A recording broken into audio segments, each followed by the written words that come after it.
Dear students, आज मैं आपको सिविक्स का आपका फर्स्ट चैप्टर पावर शेयरिंग उसका एक लास्ट टॉपिक आपको बताने जा रही हूँ, forms of power sharing in India या डेमोक्रेसी में पावर शेयरिंग के कौन से फॉर्म्स होते हैं। बेटा लॉन्ग टाइम से एक बिलीव किया जा रहा था कि all power of a government must reside in one person group of person located in one place. कि लंबे समय से ये माना जा रहा था कि जो सारी पावर है गवर्नमेंट किसी ऐसे पर्सन के हाथ में दिया जाए किसी पर्टिकुलर प्लेस पर जो रहता है। यानी कि ये भी कहा जाता है कि पावर जो डिप्रेस्ड की जाती है तो वहाँ पे जो क्विक डिसीजन है, अगर पावर को आप बांट देते हो लोगों के बीच में तो क्विक डिसीजंस जल्दी फैसले नहीं लिए जाएंगे। लेकिन बेटा one basic principle of democracy, हमारा जो लोकतंत्र का जो बेसिक प्रिंसिपल है वो ये कहता है कि people are the sources of all political power. लोग ही सभी राजनीतिक शक्ति का स्रोत है। तो डेमोक्रेसी कहते हैं कि people rule themselves institutions of self government, कि लोगों को खुद शासन करना चाहिए जो गवर्नमेंट के इंस्टीट्यूशंस हैं उनके जरिए।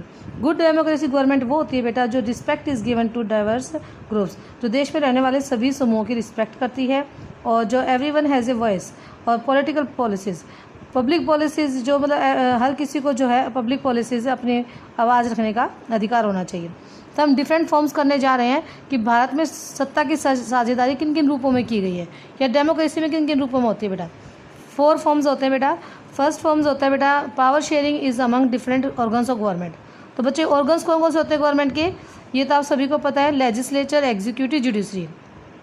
हमारी विधानपालिका, कार्यपालिका, न्यायपालिका ये ऑर्गन्स ऑफ गवर्नमेंट है। तो बेटा इनको हम एक पावर शेयरिंग तीनों के बीच में भी की गई है और it allows different organs of government placed at the same level, और सबको सेम लेवल पर पावर दी गई है बेटा। जैसे कि लेजिस्लेचर है वो टू मेक लॉ, कानून बनाती है, कार्यपालिका उसको इम्प्लीमेंट करती है और जुडिशरी उसको प्रोटेक्ट करती है। तीनों की पावर सेम लेवल पर है। तो इसमें ये भी सेपरेशन, इसमें ये भी इंश्योर किया जाता है कि none of the organs and exercise unlimited power, किसी कोई भी ऑर्गन्स है वो अनलिमिटेड पावर का यूज़ ना करे क्योंकि इनकी लिमिटेड पावर दी गई है। और साथ ही एक चीज़ और बताऊंगे बेटा, इसको हॉरिजेंटल डिस्ट्रीब्यूशन भी कहते हैं, क्षैतिज वितरण, क्योंकि इक्वल पावर दी गई है तीनों को, क्षैतिज वितरण भी कहा जाता है इसको। तो जब ये आ जाए तो आप इसी को एक्सप्लेन करोगे। ईच ऑर्गन्स चेक द, तीनों ऑर्गन्स एक दूसरे को चेक भी करते हैं। जैसे कि बेटा आपने पढ़ा भी था 9th क्लास में, जैसे कि ministers, government officials exercise power, और जो गवर्नमेंट हमारे मंत्री हैं वो जो पावर का यूज़ करते हैं वो पार्लियामेंट के प्रति रिस्पॉन्सिबल होते हैं, पार्लियामेंट उनसे जवाब कर सकती है। और जो जज आर अपॉइंटेड, जो है एग्जीक्यूटिव, कार्यपालिका हमारे जजों को अपॉइंट करती है और वो they can check the functions of executive. और जो हमारी जुडिशरी है वो एग्जीक्यूटिव के फंक्शंस को और लेजिस्लेचर के फंक्शंस को चेक करती है। तो इसे कहते हैं चेक एंड बैलेंस, तीनों ऑर्गन से एक दूसरे को चेक करें। सेकंड फॉर्म से बेटा different level among different level of government. हमारे गवर्नमेंट के डिफरेंट लेवल आपको पता ही है बेटा, central government, state, national level पर सेंट्रल गवर्नमेंट होती है, स्टेट लेवल पर स्टेट गवर्नमेंट, और लोकल गवर्नमेंट हमारी होती है जो ग्राम पंचायत, जिला परिषद और पंचायत समिति के रूप में आप देखते हो।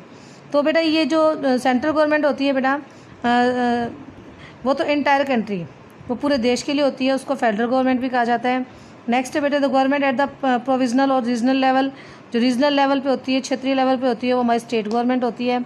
आप पता है हमारे इंडिया में जो है this system is not followed, हाँ सभी देशों में सिस्टम नहीं है, लेकिन जिन देशों में बेटा वहाँ पर उनके कॉन्स्टिट्यूशन में इसके बारे में डिटेल में लिखा जाता है। The same principle can be extend to level of government lower than the state. आपको पता है इसमें अपर से नीचे आना होता है। अपर लेवल पे होती है हमारी सेंट्रल गवर्नमेंट, फिर नीचे स्टेट गवर्नमेंट, फिर लोकल गवर्नमेंट। लोकल गवर्नमेंट के बहुत सारे वो हैं बेटे यूनिट्स। सबसे शॉर्ट लेवल ग्राम पंचायत होती है, फिर कई ग्राम पंचायत मिलकर पंचायत समिति बनाती है, फिर जिला परिषद होती है, फिर बड़े छोटे शहरों में नगर पालिका, बड़े शहरों में नगर निगम, म्यूनिसिपल कॉर्पोरेशंस। अब पावर शेयरिंग होती है बेटा सोशल ग्रुप्स के बीच में भी। आपको पता है हमारे कई देशों में होता है कि बहुत सारे रिलीजियस लिंग्विस्टिक ग्रुप्स होते हैं, माइनॉरिटीज़ भी होते हैं, वुमेन भी होते हैं, जिनको जब प्रोटेक्शन की ज़रूरत होती है उनको पावर शेयरिंग ना दिए जाए तो बैकवर्ड हो जाएंगे। तो इन सब कंट्री दे रहा कॉन्स्टिट्यूशन लीगल अरेंजमेंट, इनके लिए लीगल अरेंजमेंट किया जाता है।